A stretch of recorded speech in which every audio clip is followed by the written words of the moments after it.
मेरा नाम रूबी है। मेरी उम्र 20 साल है। अभी मेरी उभरती जवानी की लड़की हूँ। मैं दिखने में बहुत सुंदर हूँ। दोस्तों, यह कहानी उस दिन की है जब मैं अपने दीदी के घर गई थी। दोस्तों, यह कहानी साली जीजा की उस समय की है जब मेरी दीदी गर्भवती थी और उनको बच्चा होने वाला था।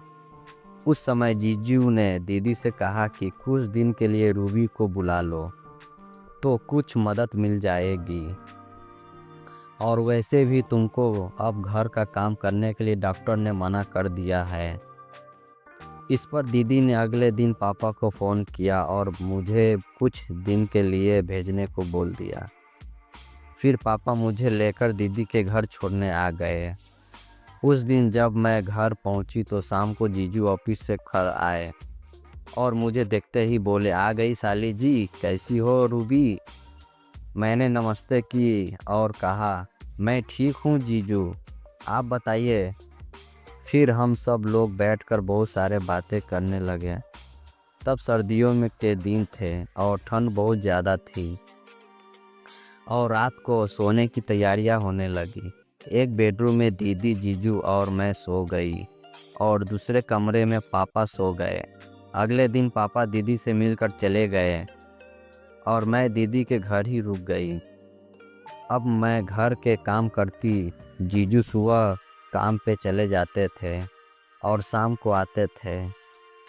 अब जीजू मुझसे बहुत बातें करने लगे थे और मुझे छेड़ते भी रहते थे और दीदी की ऐसी हालत हो गई तो जीजू बोले, साली जी तुम कहो तो तुम्हें भी ऐसा ही दे दूं।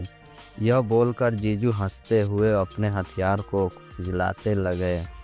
मुझे बहुत शर्म आ गई। जब मैं किचन में काम करती तो जीजू आकर पीछे से पकड़ लेते और मस्ती करने लगते। मैं उससे कहती कि हट जाओ, दीदी आ जाएगी, तो वे कहने लगे, नहीं आएगी, बस तुम काम करती रहो। दोस्तों, दीदी के घर के नीचे दीदी की सास और दीदी के देवर रहते थे। दीदी की सास अधिकतर नीचे ही रहती थी क्योंकि उसके घुटनों में दर्द रहता था, इसलिए वे ऊपर नहीं आती थी। लेकिन अगर मैं सामने जाती या आसपास कोई नहीं होता तब दीदी के देवर मुझसे बात करने की कोशिश करते थे।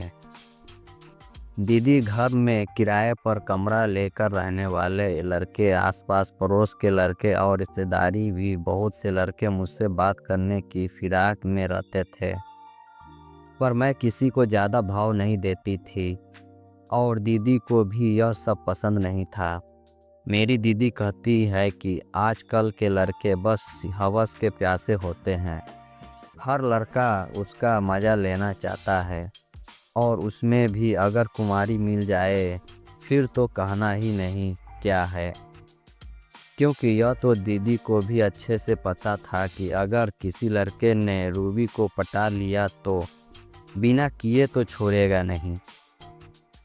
एक रात हम खाना खाकर लेटे ही थे कि अचानक 9 बजे दीदी के पेट में डिलीवरी का दर्द शुरू हो गया।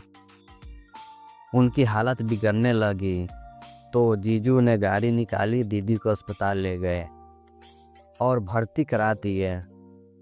दीदी के साथ उनकी सास भी गई थी। मैं और दीदी के देवर घर में अकेले थे। मुझे बहुत डर लग रहा था कि कहीं दीदी के देवर ऊपर आकर मुझे कुछ कर न दे। पूरी रात मैं ठीक से सो भी नहीं पाई, लेकिन ऐसा कुछ नहीं हुआ। सुबह जीजू घर आए और बोले, साली जी अब तुम मौसी बन गई हो, तुम्हारी दीदी को बेटा हुआ है। मैंने भी जीजू को बधाई दी। यह सब कहते कहते जीजू पीछे से मेरे दबाने लगे और बोले, पीछे हाथ 8 महीने से मुझे नहीं मिला है। तुम्हारी दीदी ने हाथ भी लगाने नहीं दिया था, इसलिए अब मना मत करो। मैंने कहा, जीजू नहीं, प्लीज़ छोड़ो, दीदी को पता चल जाएगा।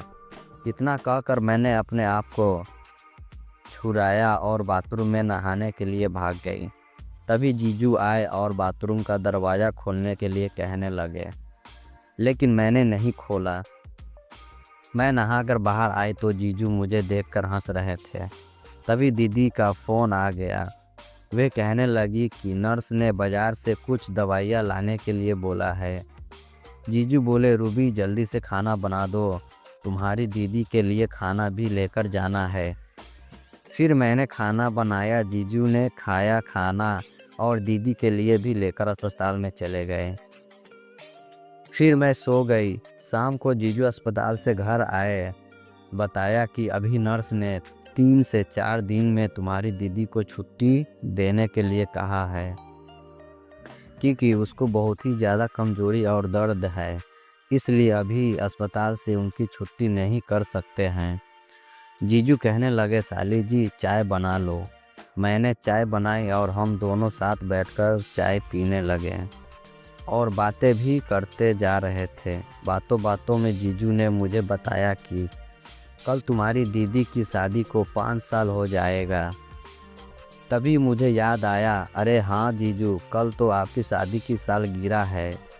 मैं तो भूल ही गई थी। लेकिन जीजू थोड़ा उदास हो गए क्योंकि दीदी अस्पताल में थी। मैं बोली, कोई बात नहीं जीजू, कल दीदी से मिलने चलेंगे।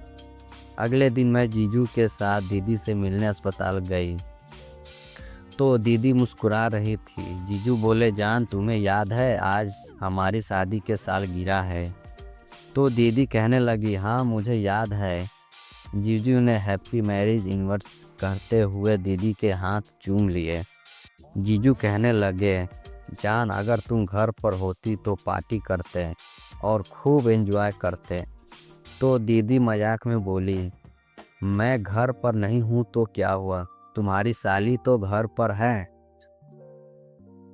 कोई बात नहीं, जब मैं घर आ जाऊंगी तब हम बाद में कर लेंगे। तभी जीजू अपने बेटे को गोदी में उठाकर खिलाने लगे और बोले, देखो रूबी, तुम्हारी दीदी ने शादी की सालगिरह पर मुझे कितना बड़ा गिफ्ट दिया है। साली जी आज तुम क्या गिफ्ट दोगी? मुझे यह सुनते ही जीजू मेरी तरफ देखकर हंसने लगे। मैं तभी जीजू के इरादे समझ गई थी। उनका इशारा मेरी लेने के लिए था। वे मुझसे कहना चाहते थे। शाम को मैं और जीजू घर पर आ गए। मैं रसोई में गई और काम करने लगी तो जीजू ने पीछे से आकर पकड़ लिया। जीजू बोले, साली जी आज मेरी शादी की 4 साल गिरा है।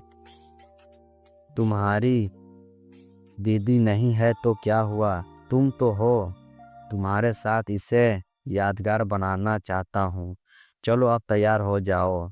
मैंने शर्मा कर सिर नीचे कर लिया। जीजू बोले, रूबी जल्दी से खाना बना लो, मैं तुम्हारी दीदी को देने जाऊँगा। मैंने जल्दी से खाना बनाया। हम दोनों ने साथ बैठकर खाना खाया और पैक करके जीजू को दे दिया। वे अस्पताल में दीदी को देने चले गए। दीदी के लिए खाना घर से ही जाता था। जब जीजू वापस आए तो उनके साथ एक आदमी आया था। जीजू उनको बेडरूम सजाने के लिए साथ लेकर आए थे। वह हमारे लिए बेडरूम सजाने लगा। उस रात घर पर कोई नहीं था। दीदी की सास और दीदी के देवर अस्पताल में थे, दीदी के पास रुके हुए थे। जीजू बोले, रूबी अब तुम भी तैयार हो जाओ। उन्होंने मुझे दीदी की शादी का लहंगा और गहने सब दे दिए थे। मैं थोड़ी देर में तैयार हो गई। वो आदमी भी बेडरूम सजाकर जा चुका था। तो जीजू बोले, साली जी आ जाओ बेडरूम में। तो मैं बेडरूम में गई तो पूरे कमरे में गुलाब के फूलों की खुशबू आ रही थी।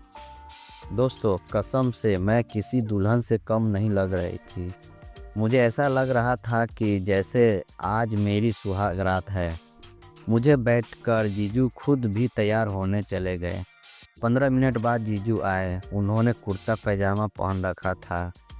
वे बिल्कुल दूल्हा लग रहे थे। अब जीजू मेरे पास आए और मेरा घूंघट उठाकर मेरी आंखों में आंखें डालकर देखने लगे।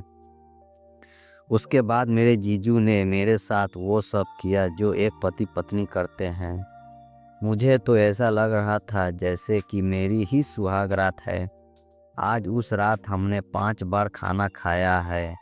फिर जब दीदी घर आ गई तो जीजू मुझे ऊपर वाले कमरे में ले जाकर मेरे साथ करते।